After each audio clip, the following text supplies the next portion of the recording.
آپ نے black mailing کرنے کے لیے، فوج کو انڈر پریشر کرنے کے لیے کہ یار ابھی وہ بی ایل اے کے اور جناب مختلف محاذوں پہ پھنسی ہوئی ہے تو چلو میں اس کو بلیک میل کر کے کوئی مفاد لے لوں، یہ آپ کی بنتی نہیں تھی، یہ آپ کا جسچر نہیں تھا. آپ سیاستدان کے ساتھ عالم دین کہلانے کے بھی دعوے دار ہیں، ایک مذہبی جماعت کے آپ سربراہ ہونے کے دعوے دار ہیں. آپ نے ہر حوالے سے ثابت کیا کہ آپ نہ اچھے انسان ہیں نہ اچھے سیاستدان ہیں، آپ کے اندر کوئی ٹرو اسٹیٹسمین شپ کی کوئی رمق ہی نہیں ہے.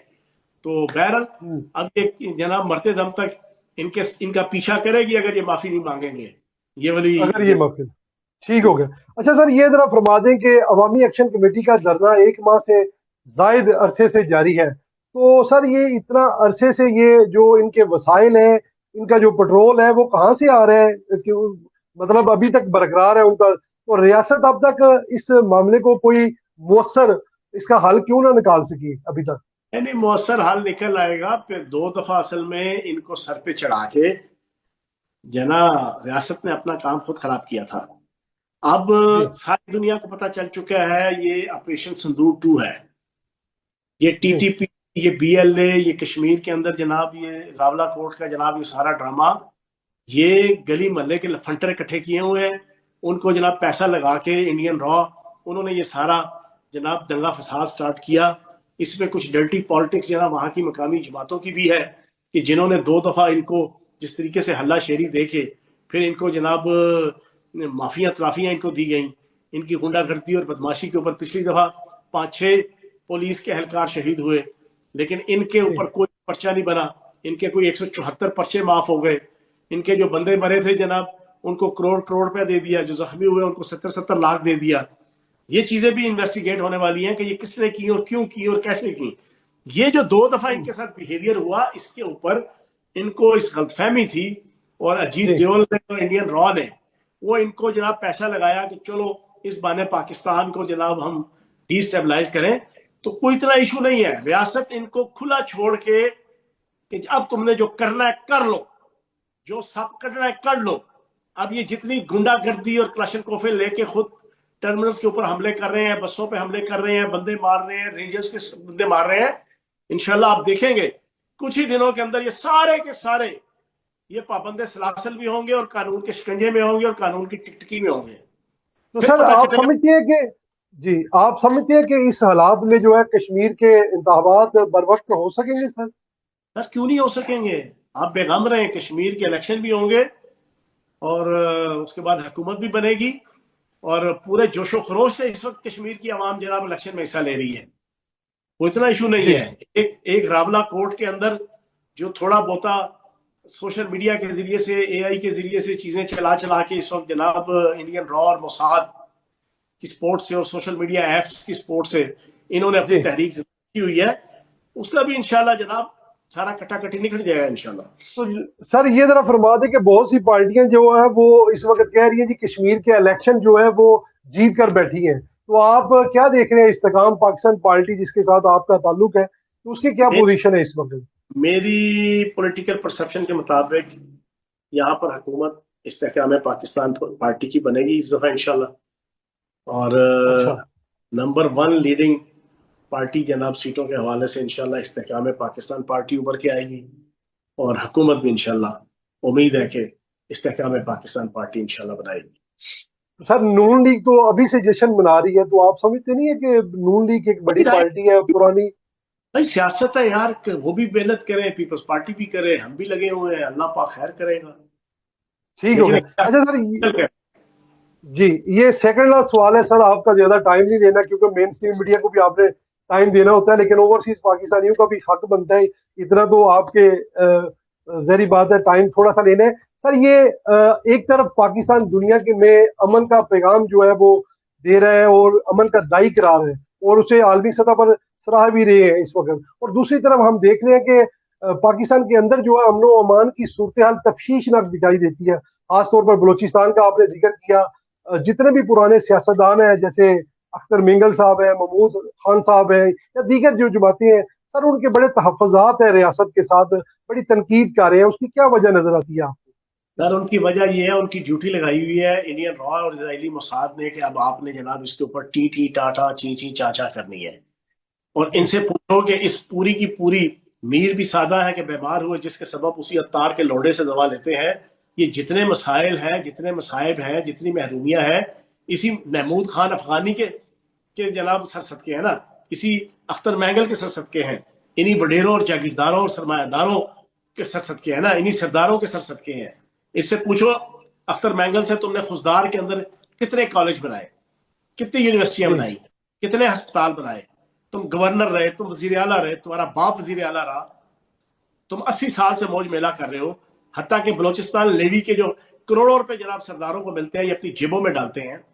اور ڈرامے باز اتنا ہے کہ اس کو انڈین را نے ایگزیکٹ اس ٹائم پہ بھیجا پاکستان کے میڈیا میں اپنی 2.5 سال کی تنخواہ کا چیک واپس کرنے کے لیے، کہ جب 50 سے زائد پاکستان کے جوان اور افسر شہید ہوئے اور پوری قوم کو ان کو خراج تحسین پیش کرنے کے لیے فرنٹ فٹ پہ آنا تھا، انہوں نے جناب اس کو ڈائیورٹ کرنے کے لیے وہ جناب بھیج دیا اس کو یہ چیک دے کے. اس کو وہ 17 مائنس کے ٹھیکے جو لیے ہوئے اپنے خاندان کے لیے، جو کھربوں ڈالر تم نے لوٹے ہوئے ہیں، وہ بھی واپس کرتے ہیں نا. تو کہنے کا مقصد یہ ہے کہ وہاں پر ایک چیز اپنے نوٹ کرنے اوورسیز پاکستانی زیادہ جی پریشان نہ ہو، اتنا بڑا ایشو نہیں ہے. آپ کہیں گے نا کہ یار اس سے کیا بات کر دی، بھائی 3.5 لاکھ مربع کلومیٹر کا ایریا ہے، 44% پاکستان بلوچستان ہے، اور آبادی جی ساری ٹوٹل 2.5 کروڑ ہے. اب اس میں دور دور تک جناب آپ کے 100 میل تک جناب 50 میل تک جناب آپ کا کوئی بندہ نہ بندے کی ذات ہوتی ہے، پہاڑ ہے، چٹیل پہاڑ ہے. اس کا فائدہ اٹھا کر یہ 5 سے 10,000 15,000 جو دہشت گرد انڈیا نے پالے ہوئے ہیں. کیوں پالے ہیں؟ کہ وہ اپنے منہ سے مانتے ہیں. Dhurandhar 1 movie, Dhurandhar 2 movie, bird of blood, یہ آپ کا بارڈر 2 آ گئی، یہ آپ کی ہر روز ایک فلم سیریز اور ایک ویب سیریز یہ اپلوڈ کرتے ہیں بلوچستان کے حوالے سے پاکستان کے خلاف. کیوں بھائی؟ ان کو پتا چل گیا ہے مئی 2025 میں کہ یہ الٹے لٹک جائیں، یہ الو کے پٹھے بغیرت اور کنجر جناب ہندوتوا کے سرکار کے علمبردار، یہ کبھی پاکستان کا مقابلہ نہیں کر سکتے، یہ افواج پاکستان کا مقابلہ نہیں کر سکتے، یہ پاکستان کی ایئر فورس کا مقابلہ نہیں کر سکتے. ان کی بم کے اوپر، ان کی تشریف کے اوپر جو چھتر اور لتر مارے 27 فروری 2019 میں بھی، اور پھر جناب آپ کے 10 مئی 2025 میں بھی، جی ان کو پکا پتا چل گیا ہے کہ یہ پاک فوج اور پاک فضائیہ اور پاک نیوی کا مقابلہ نہیں کر سکتے. انہوں نے حل نکالا سازشیں کر کے. ہندوتوا سرکار کی چانکیا کی سیاست ہے نا، سازشیں کرو. ارتھ شاستر کے اندر اس نے ان کو بتایا. اب یہ سازشیں کر رہے ہیں، ادھر سے مولوی فضل الرحمان کو چن دی، مولانا محمود مدنی کے ذریعے سے جمعیت علماء ہند کے والے، ادھر سے جناب محمود خان افغانی کو دی جس کا باپ بلوچی گاندھی تھا، عبدالصمد اچکزئی. آج تک جناب اس نے پاکستان زندہ باد کا نعرہ نہیں لگایا، یہ عالمی استعمار کا ایجنٹ ہے. ادھر سے TTP کو دی، ادھر سفلا کو دی. اب یہ آپریشن سندور 2 کر رہے ہیں میرے اوورسیز پاکستانی بھائیوں، یہ اپنے ذہن میں بٹھا لو. یہ پوری کی پوری اسرائیل اور انڈیا کی جنگ ہے پاکستان کے خلاف. لیکن ایک جی بات اپنے پلو کے ساتھ باندھ لیں، یہ 1971 نہیں ہے، یہ مشرقی پاکستان نہیں ہے.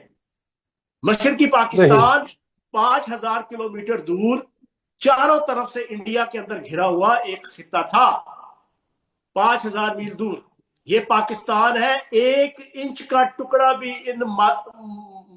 میں اب کیا کہوں، ان ماں کے لاڈلوں جی کو، یہ دہشت گردوں کو، یہ 1 انچ کا ٹکڑا بھی پاکستان کا علیحدہ نہیں کر سکتے انشاءاللہ.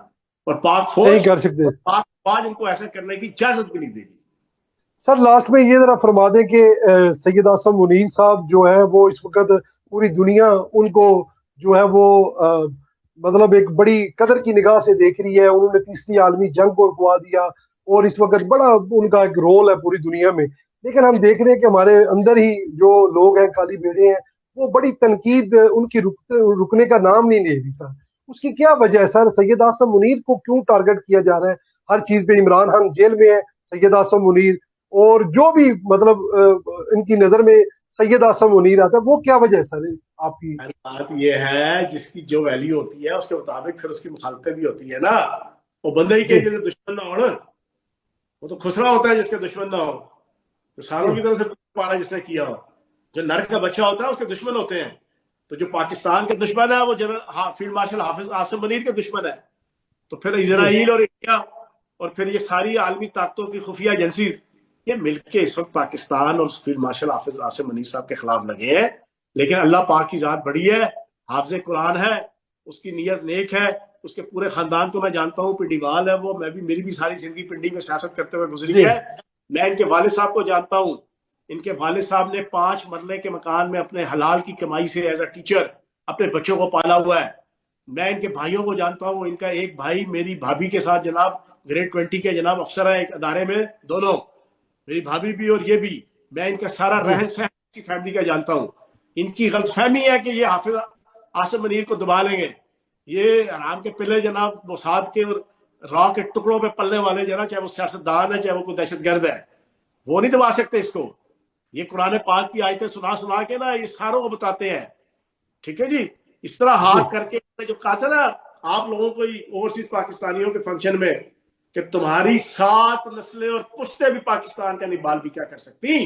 بالکل ایسے, بالکل ایسے انشاءاللہ. سر حکومتی کارکردگی کو کس نظر سے دیکھتے ہیں؟ اب عالمی سطح پر پاکستان کا وقار بلند ہو رہا ہے, بڑی چرچا ہو رہی ہے, لیکن عوام کی سر عوام کو کوئی ریلیف نظر نہیں آ رہا, عوام بڑی پریشان حال ہے. اس کی کیا وجہ ہے؟ حکومت کیا ناکام ہو چکی ہے سر؟ لوگ اب سر صبر کا پیمانہ پھٹ گیا ہے اور لوگ اب بات کرنی شروع ہو گئے. 24 گھنٹے, آج مجھے 10 میسج آئے گجرات سے, 24 گھنٹے سے یہاں لائٹ بند ہے گجرات کے مختلف علاقوں میں. تو سر یہ حالات جو ہیں یہ ان سے کیوں نہیں سنبھل رہے؟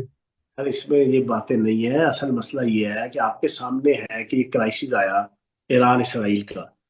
اس میں پلان یہ تھا کہ ایران بعد میں ڈوبے گا مرے گا, سعودی عرب بعد میں ڈوبے گا مرے گا, یو اے ای بعد میں ڈوبے گا مرے گا, پہلے پاکستان ڈوبے گا مرے گا. یہ پورا پری پلان ایجنڈا تھا عالمی طاقتوں کی ایجنسیوں کا, موساد کا اور را کا.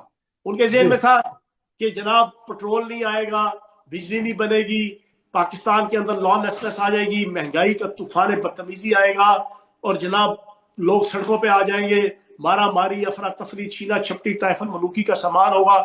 یہ پلان تھا پورا. لیکن اللہ پاک کے کرم سے کچھ بھی نہیں ہوا.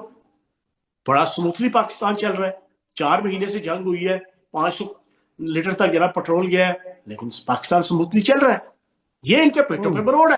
تو کہنے کا مقصد یہ ہے کہ اس پورے کرائسس کی وجہ سے یہ سارا مہنگائی کا طوفان آیا, اور باقی ایڈمنسٹریٹولی یہ کوئی ایک اکیلا جناب حکومت کی نااہلیاں بھی ہوں گی کہ انہوں نے چیزوں کو فیسیلیٹیٹ نہیں کیا یا پبلک کے لیے. لیکن میں یہ سمجھتا ہوں کہ جو پلان تھا پاکستان کو جس حالت پہ لے جانے کا, وہ کم از کم لے جانے کا ٹھیک ہو گیا. سر جاتے جاتے یہ فرما دیں کہ عمران خان صاحب کے کوئی باہر نکلنے کے چانسز ہیں؟ یہ بھی سم ٹائم باتیں چلتی ہیں. دلی انوس دور است. اچھا, تو سر وزیر اعظم چینج ہونے کا بھی کہا جاتا ہے اکثر, ہم دیکھتے ہیں. وہ آپ کے اپنے بڑے چاہنے والے ہیں, جیسے کچھ لوگ تو یہ کہتے ہیں کہ فیصل واڈا صاحب آپ کے دل کے بڑے قریب ہیں. تو سر وہ آپ کے دل کے قریب ہے, تو وہ بھی کبھی کبھی یہ باتیں کر جاتی ہیں کہ وزیر اعظم چینج ہونے جا رہے ہیں ابھی ان قریب. محسن نقوی صاحب وزیر اعظم میں بھی آ رہے ہیں. تو سر یہ باتوں میں کتنی صداقت ہے؟ کوئی صداقت نہیں ہے. شہباز شریف صاحب بڑے ایکسیلنٹ طریقے سے اور بڑے احسن طریقے سے سارے معاملات چلا رہے, اور کوئی کسی قسم کی ایسی, میں اسلام آباد پنڈی میں بیٹھا ہوں اور باخبر پالیٹیشین ہوں, باخبر تجزیہ نگار ہوں, باخبر جناب انسان ہوں, تو کوئی ایسی چیز نہیں ہے. ہاں منسٹریوں کی تھوڑی سی شیفلنگ اگر ہو جاتی ہے تو ہو جاتی ہے. وزارت عظمیٰ پہ اتنی چل رہی ہے جی. تو سر یہ ڈار صاحب کے معاملے پہ اگر کمنٹس کرنا چاہیں, جو ان کے نواسے غیر ملکی خبر. یار ڈار صاحب کا وہ نواسا تھا, ٹھیک ہے نا جی. تو آپ اپنے کرتوتوں کو کہتے ہیں کہ جناب یہ بانی تحریک انصاف کا اس میں کوئی قصور نہیں. ہاں, آپ ٹیرن وائٹ کے اوپر کہتے ہیں کہ بانی تحریک انصاف کا کوئی قصور نہیں. ہاں, آپ بشرا بی بی کے کرتوتوں پہ کہتے ہیں کہ بانی تحریک انصاف کا کوئی قصور نہیں. آپ فلاں کے, تو بھائی جان ان کا تو نواسا تھا, ٹھیک ہے نا. تو بی ریئلسٹک اپروچ کے ساتھ, میرا اگر کوئی بیٹا یا نواسا خدا نہ خواستہ کچھ اس طرح ہوگا تو میں تو پورے ہاتھ پاؤں ماروں گا کہ چلو یار اس نے گناہ کیا, اس کو سزا ملے, لیکن یار کوئی نہ کوئی معاملات سیدھے بدرے ہو جائیں. ٹھیک ہے نا جی. تو کہنے کا مقصد یہ, اس میں اسحاق ڈار صاحب کا تو کوئی قصور نہیں ہے نا. ٹھیک ہو گیا سر, تھینک یو سو مچ, آپ نے ٹائم دیا. انشاءاللہ پھر کبھی آپ کو تکلیف دیں گے, کیونکہ اوورسیز پاکستانیوں کا بھی بڑا حق بنتا ہے سر کہ وہ بھی آپ کو سنیں اور ہمارے ساتھ. تھینک یو سو مچ سر, سلامت رہیں جی. ناظرین کرام, امید کرتے ہیں آج کا پروگرام